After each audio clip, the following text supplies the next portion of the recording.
Ladies and gentlemen, welcome into my official NFL Week number 10 picks and predictions, where I predict the final score of every NFL game, and we begin with a horrible Thursday night matchup. It's literally impossible for these two teams to tank when you think about the interstellar scenario regarding this game. Chicago owns Carolina's first round pick, so it really doesn't matter if Chicago wins or loses. Same thing with Carolina, considering they don't even have their first round pick. But we saw Bryce Young, the pick sixes, turning the ball over, not looking good. This game is going to come down to whether or not Chicago has Justin Fields. I think he comes back, and I think he has a big night. Think about it, Chicago playing another Thursday night game? Because we just saw Justin Fields a few weeks ago, I thought, against the Commanders on Thursday Night Football, put on a show. So I think he'll do it again, 27-17, as long as he plays. If he doesn't play, this game is complete bottom of the barrel. Nobody's going to be watching it either way. It is on Prime Video. It's streaming crap. Either way, I'll take Chicago to cover there. Moving on to the 9:30 a.m. game. The Germans are very upset. They're pissed off. They're freaking out. What a horrible matchup this is. Indianapolis taking on the Patriots. At this point, if you are New England, you've got to consider just losing all these games. I mean, Mac Jones is not your franchise quarterback. You'd rather, at this point, just lose out, possibly get Drake May or Caleb Williams. Indianapolis kind of in a weird spot right now with a solid backup, but obviously Anthony Richardson already out for the year. They're sitting -1.5. When it comes to these games across the pond, they always tend to be low scoring, and the over-under in this is around 43.5, so I like the under, and I'll take Indianapolis to win -1.5. I've tried with the Patriots and Belichick this year. At some point, you just got to admit they're not very good. They're just not very good. It's as simple as that. And they're sitting at 2-7 in complete no man's land. I guess you could say if they turn it on, maybe they finish 7-10 and Mac Jones proves himself as their future. That would be good. But I don't know, man. Either way, I'll take Indianapolis. Moving on to the 1 o'clock games, we do have Baltimore sitting -6 against the Browns. This is a huge divisional game. Baltimore last week was -6 at home, and they destroyed Seattle. This is a very complete Ravens team. The Browns, on the other hand, amazing defense. They've got an offense that's kind of coming along, but it's hard to really know what to expect with the Browns because Deshaun Watson seems like he's always injured. I will take this game being very close. I do like the value in the Browns here, plus the 6 on the road because of their defense, 27-24. I have the Ravens winning, but I like the value in the Browns as long as Deshaun Watson plays. If he doesn't play, the line is going to change. Obviously, this prediction is a little bit void. Either way, I would expect Watson to play, considering I don't think he re-injured himself at all. 27-24, I do like the Browns to cover the 6 there. Next, we do have Houston traveling to Cincinnati, and C.J. Stroud. Has he already locked up the Offensive Rookie of the Year? Oh my goodness. 14 touchdowns, 1 interception. That is virtually unheard of for a rookie quarterback. Normally, rookie QBs, they come in. And think about the situation he's in right now. Noah Brown, Nico Collins. These are not number 1 receivers in the NFL. So Cincinnati -7. You do have Jamar Chase. A little bit of an issue there. May or may not be playing. Cincinnati, only a 65% chance to win at home, but they're -7. They did get that big Sunday night win against Buffalo. That was impressive. And they're really starting to play well at 5-3. I will take them 27-24. The exact same score as the last game I predicted. I like Houston to cover. At this point, CJ Stroud, it's not a fluke. It's not a flash in the pan. He's a legit good quarterback, and we have to start really making predictions like it. I've respected him the last few weeks. I'm going to do it again. I'm going to say they cover the 7 against a Cincinnati team who gets the win. But, 7 points is a little bit much against this Texans team with a very solid offense. Next, it is a rematch of the Super Bowl. What was this, the 2010 Super Bowl? Green Bay traveling to Pittsburgh. You do have the Steelers -3, 59% chance to win. The analytics hate the Steelers because they always get outgained in their games. Right now I think they have a negative point differential, but they're 5-3. But this is just going to be a really bad game for Jordan Love. Going on the road in Pittsburgh, gonna be cold, into the 40s, facing that annoying defense. You've got a banged up offensive line. I'm not expecting much. I was in on Green Bay last week at home. They rewarded me. Now I'm going away from Green Bay and I'm on Pittsburgh minus the 3. Again, that's just Jordan Love in a bad spot. I cannot trust him and that Green Bay offense to win this game. I also do like the under, but I think the over-under is 37.5, so it's already a really low number to begin with. Moving on, it's another 1 o'clock game. AFC, NFC, Tennessee traveling to Tampa Bay, warm weather, Tennessee sitting -1. The analytics have this game as a virtual tie. This should be a fun little matchup. I do think Tampa Bay in the second half of the year, they might turn into this fun team that is involved in a lot of higher scoring games. We just saw it with Houston. I think this could be another one. I like Will Levis on the road.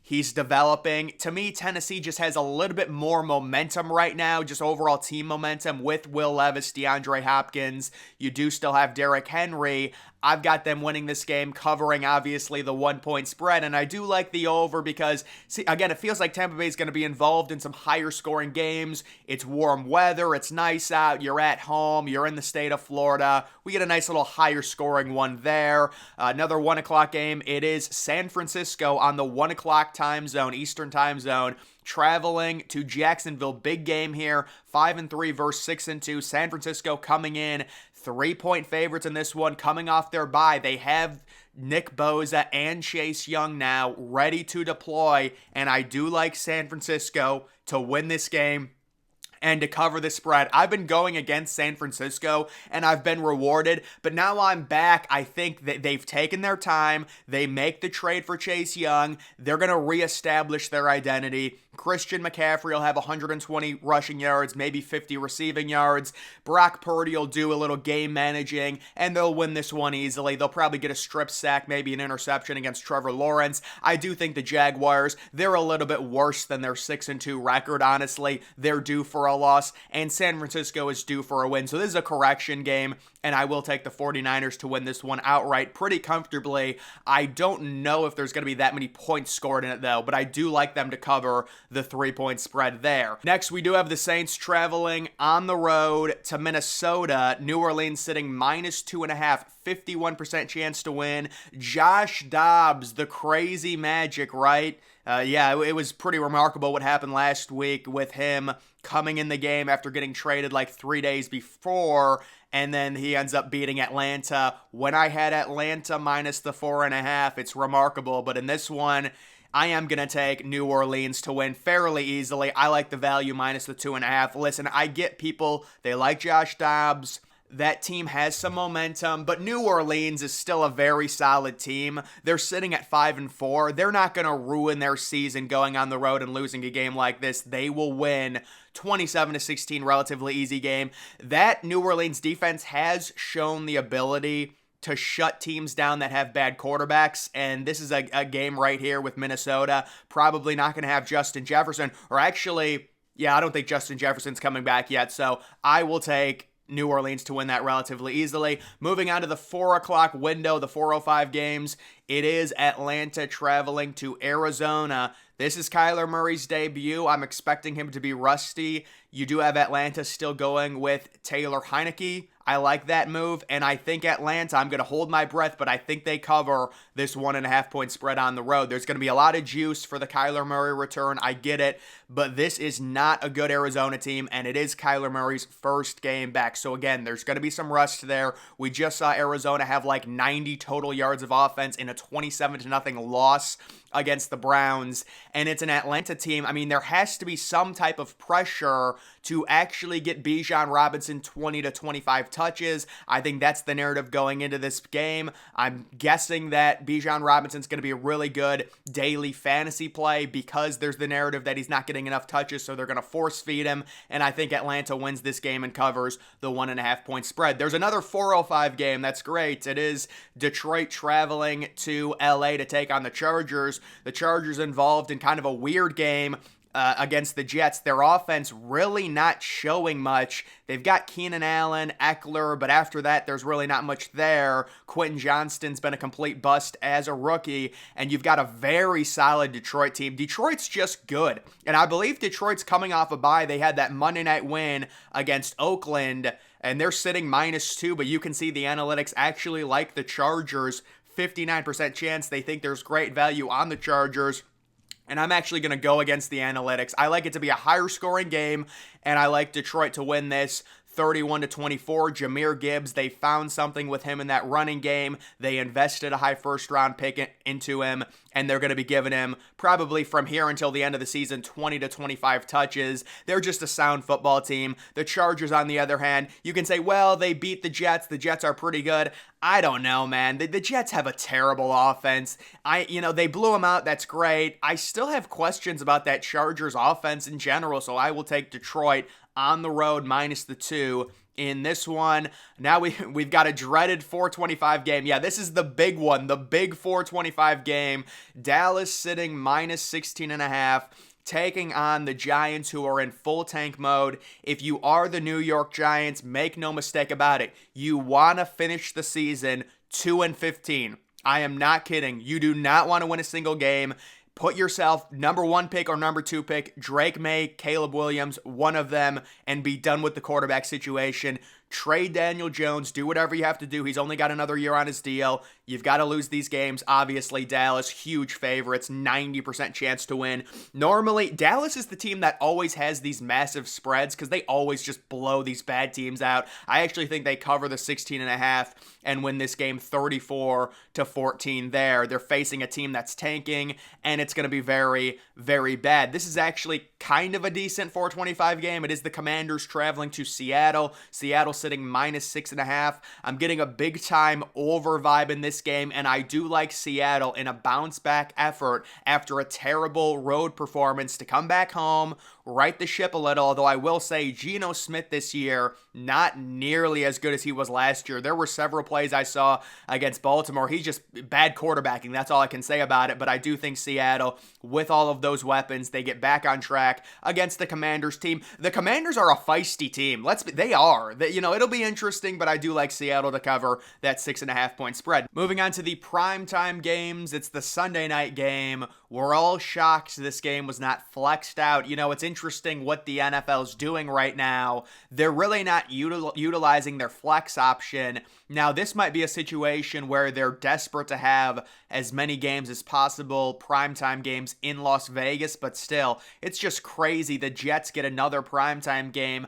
Obviously, before the season, we all thought this was going to be Aaron Rodgers. Turns out Zach Wilson is starting all these games. The Jets are sitting -1.5. Their defense is no joke, and they're facing a rookie quarterback for sure. You can see it's basically a pick 'em in terms of the analytics. The Raiders, though, I think there's a great narrative for them right now, kind of a redemption situation. And as bad as Josh McDaniels was, the team was still only 3-5. So they win last week. Now they're 4-5. They're kind of getting into the playoff picture. And this is a Jets team coming off scoring 6 points. I like the momentum right now with this Raiders team to win this game outright 21-18. We all know it's going to be a lower scoring game just because the Jets defense is really good. Their offense is really bad. But I like the Raiders with the momentum currently, with the narrative of the new coach and the young quarterback to win 21-18. And then the Monday night game, it is Denver. So the last time we saw Denver, they actually had that upset win against Kansas City at home in the fake snow game when they said it was going to snow. And then if you actually check and look at the weather report, it was stopping by 10 a.m. I said that, but no one listened to me. Everyone thought it was going to snow. I said, no, it's stopping.